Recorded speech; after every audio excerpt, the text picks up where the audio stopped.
Welcome to the 6th video in this 7-part series. In this series, I am covering what I currently believe to be the sequence of signs and events that will occur between now and the second coming of Jesus Christ.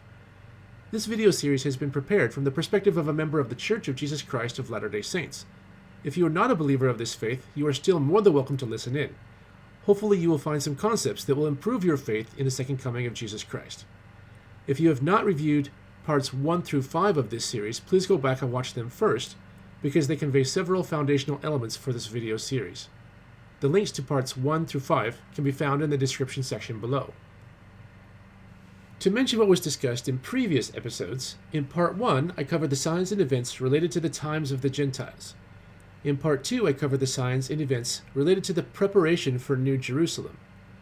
In part 3 I covered the signs and events related to the establishment of New Jerusalem. In part 4, I covered the signs and events related to the gathering of people to the Church of the Firstborn.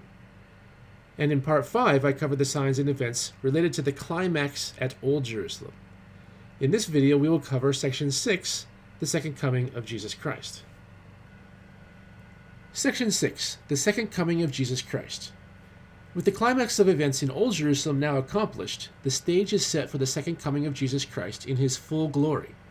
In part 6, we will cover some of the things that will occur around the time of this wonderful event.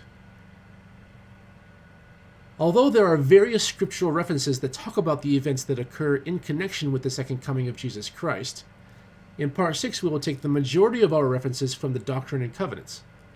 The Doctrine and Covenants is a compilation of revelations given directly from Jesus Christ to modern-day prophets. Since the author and source of the contents of the Doctrine and Covenants is Jesus Christ himself, this is an excellent resource to turn to for information about the second coming sequence. Sign 55, the sign of the Son of Man. Doctrine and Covenants, section 88, gives an explanation of the various events that will occur surrounding the second coming of Jesus Christ. These events commence with an angel in heaven sounding a trumpet. Doctrine and Covenants, section 88, verses 92 and 93. And angels shall fly through the midst of heaven, crying with a loud voice, sounding the trump of God, saying, prepare ye, O inhabitants of the earth, for the judgment of our God is come. Behold, and lo, the bridegroom cometh, go ye out to meet him. And immediately there shall appear a great sign in heaven, and all people shall see it together. This cross-references with Matthew chapter 24, verse 30. Let's read the Joseph Smith translation of this verse for further context, which is found in the Pearl of Great Price in Joseph Smith Matthew chapter 1, verse 36. And, as I said before, after the tribulation of those days, and the powers of the heavens, in other words the stars, shall be shaken, or fall from the sky, then shall appear the sign of the Son of Man in heaven. And then shall all the tribes of the earth mourn, and they shall see the Son of Man coming in the clouds of heaven with power and great glory. In part 5, we covered the natural signs and calamities that occur when the 7 trumpets are blown. Now that those signs of nature have occurred, we have the advent of the sign of the Son of Man. Just as a bright heavenly object heralded the birth of Jesus Christ, we also are given a supernal event to announce his second coming. Sign 56, Jesus Christ's coming in great glory. This is actually not a sign of the second coming, this is the actual event. Here are 2 references in the Doctrine and Covenants for this triumphant appearance of Jesus Christ. The first reference, in Doctrine and Covenants section 88, is included because of the sequential narrative included in that section, which places the occurrence of the second coming after the sign of the Son of Man. Doctrine and Covenants section 88, verse 95. And there shall be silence in heaven for the space of half an hour, and immediately after shall the curtain of heaven be unfolded, as a scroll is unfolded after it is rolled up, and the face of the Lord shall be unveiled. The second reference is in Doctrine and Covenants, section 29, verse 11.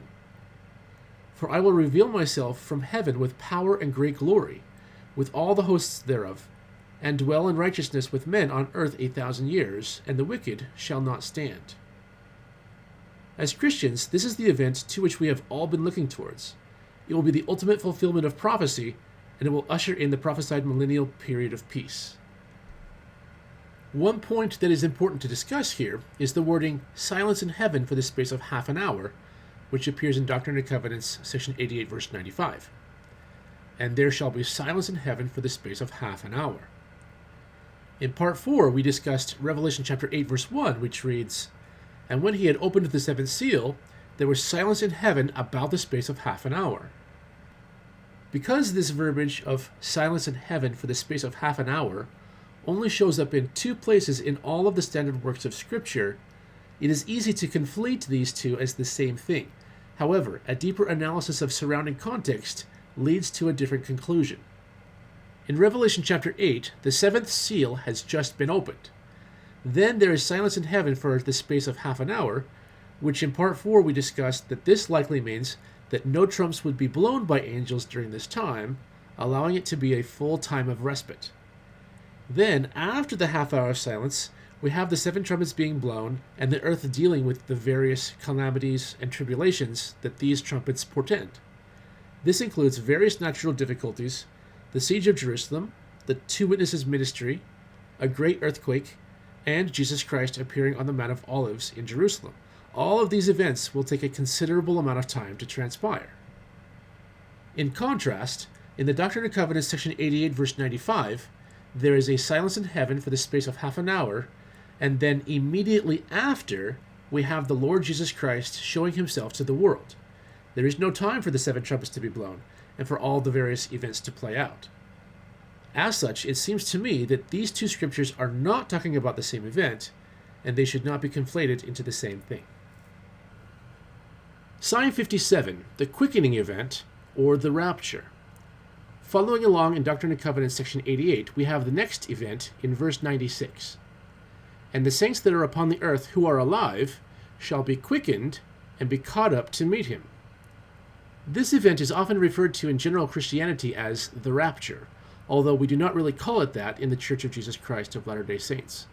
Personally, I like to refer to this as the quickening event. At the time of Jesus Christ's coming in great glory, the righteous of the earth will be quickened and will be literally caught up into heaven. Since the timing of this event comes at the same time as the second coming of Jesus Christ, we could also refer to this as a post-tribulation rapture. Many of our Christian cousins often discuss whether there could be a pre-tribulation rapture or a mid-tribulation rapture.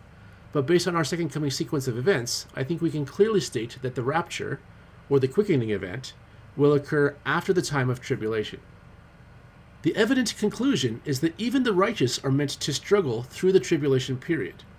If we are to make it through the tribulation period without dying, then that is great.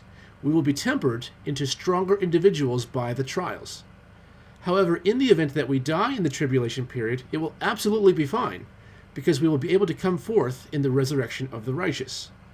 This happens to be our next sign. Sign 58, the resurrection of the righteous. This brings us to the next event that will occur at the second coming, the resurrection of the righteous. This event is often referred to as the first resurrection, or the morning of the first resurrection. Doctrine and Covenants, section 88, verses 97 and 98.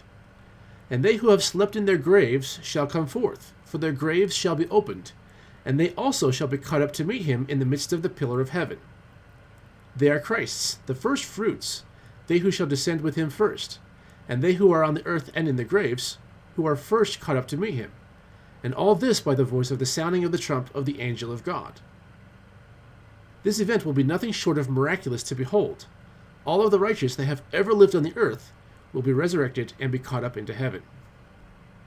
Sign 59, the secret acts of men revealed. Jumping down to verses 108 to 110, we have this interesting event described.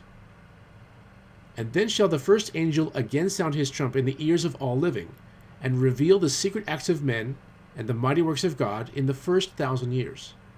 And then shall the second angel sound his trump, and reveal the secret acts of men, and the thoughts and intents of their hearts, and the mighty works of God in the second 1,000 years. And so on until the 7th angel shall sound his trump." Looking at the situation around us today, I think it is fair to say that secret combinations and secret societies are alive and well. Corruption is definitely not a thing of the past.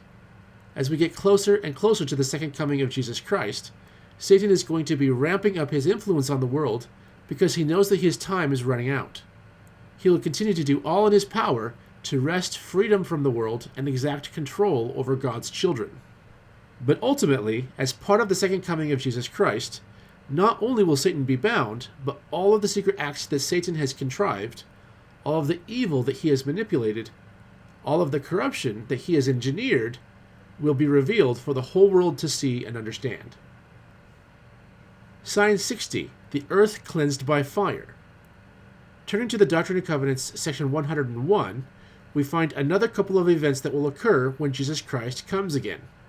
The first is that the earth will be consumed by fire. Doctrine and Covenants, section 101, verses 24 and 25. And every corruptible thing, both of man, or of the beasts of the field, or of the fowls of the heavens, or of the fish of the sea, that dwells upon all the face of the earth, shall be consumed. And also that of elements shall melt with fervent heat, and all things shall become new, that my knowledge and glory may dwell upon all the earth. This will not be a good time to be on the earth. Blessedly, all the righteous will be caught up into heaven by the time this happens. Sign 61, millennial peace begins.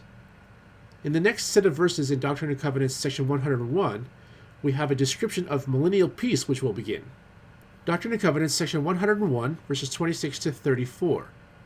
And in that day, the enmity of man and the enmity of beasts, yea, the enmity of all flesh, shall cease from before my face. And in that day, whatsoever any man shall ask, it shall be given unto him. And in that day, Satan shall not have power to tempt any man. And there shall be no sorrow, because there is no death. In that day, an infant shall not die until he is old, and his life shall be as the age of a tree. And when he dies, he shall not sleep, that is to say, in the earth, but shall be changed in the twinkling of an eye, and shall be caught up, and his rest shall be glorious. Yea, verily I say unto you, in that day, when the Lord shall come, he shall reveal all things, things which have passed, and hidden things which no man knew, things of the earth by which it was made, and the purpose and the end thereof, things most precious, things that are above and things that are beneath, things that are in the earth and upon the earth and in heaven. There are quite a few elements described in these verses. I am personally looking forward to the time when the enmity of beasts comes to an end, so that I can play with lions and tigers without being eaten. It will certainly be wonderful to have Satan bound, so that he will not be able to tempt us anymore. But it will also be amazing when the Lord reveals all things, as it says in verse 32. Consider how wonderful it will be for us to get definitive answers to all of our questions. This is going to be an exciting time for sure. Sign 62, the configuration of the earth will change. And here we have one final event that will occur in conjunction with the second coming of Jesus Christ. Doctrine and Covenants, section 133, verse 24. And the land of Jerusalem and the land of Zion shall be turned back into their own place, and the earth shall be like as it was in the days before it was divided. This verse expresses that the configuration of the continents of the earth will return to something similar to the single continent that it was originally, as described in the book of Genesis in the Old Testament. This concludes part 6 of the Second Coming sequence. To recap, here are the signs that we covered in this video. Sign 55, the sign of the Son of Man. Sign 56, Jesus Christ's coming in great glory. Sign 57, the quickening event, or the rapture. Sign 58, the resurrection of the righteous. Sign 59, the secret acts of men revealed. Sign 60, the earth cleansed by fire. Sign 61, millennial peace commences. And sign 62, the configuration of the earth will change. In part 7, the final episode of this series, we will cover a possible time frame in which all of the signs in the overall sequence could occur. Thank you very much for watching this video to the end. If you would like to view the subsequent videos in this series, please subscribe to the channel. Your questions and comments are all very welcome. Please provide them in the comment section below, and I will do what I can to address your input. However, please understand that comments which do not contribute to a healthy discussion will be removed. Also, if you have noticed anything which could be an error, or if you have further references that could contribute to this sequence of Second Coming signs and events, please provide your input in the comment section so that we can further improve and refine the sequence together. Thanks again, and I'll see you in the next video.